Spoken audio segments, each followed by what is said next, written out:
ভাইজান তুমি দেশে চলে আসছো? আগে থেকে জানালে না কেন? আগে জানাইলে তো আমি অটো নিয়ে স্ট্যান্ডে আসতাম।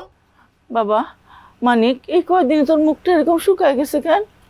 বিদেশ থেকে অনেক টাকা পয়সা খরচ করে আইসা আমি কোনো রঙ্গরসের কথা শুনতে আসি নাই মা। তোমরা আমার বউ লগে যা করছো এই জন্য পাগলের মতো আমার চুইটা আসা লাগছে।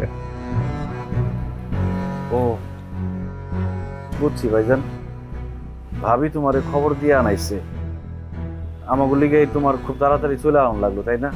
ভাইজান তুমি অনেক দূর থেকে আইছো, তোমার এখন মাথা গরম, তুমি বসো, আমি ডাব কেটে দিই, মাথা ঠান্ডা করো, তারপর সবকিছু শুনে তুমি একটা সিদ্ধান্ত দিও। ভাইজান তুমি মাথা গরম করো না। এইখানে শোনাশুনি কিছু নাই। আজকে রাত্রে এই বাড়িতে সালিশ হবো, সালিশ। আমি সালিশ ডাকুম আর সমস্ত সম্পত্তি ভাগ করে দেব।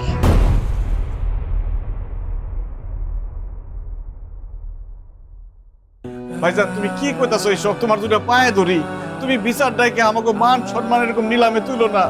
আমাকে যা আছে সব তো তোমারই ভাইজান। আমরা নিজেরা বৈশা কথা কয়ে সবকিছু ঠিকঠাক করে ফেলাম, সমাধান করে ফেলাম, তুমি কাউরে ডাইকো না ভাইজান। না পারুম না, যা হইব সালিশ হইব। মানিক, মানিক,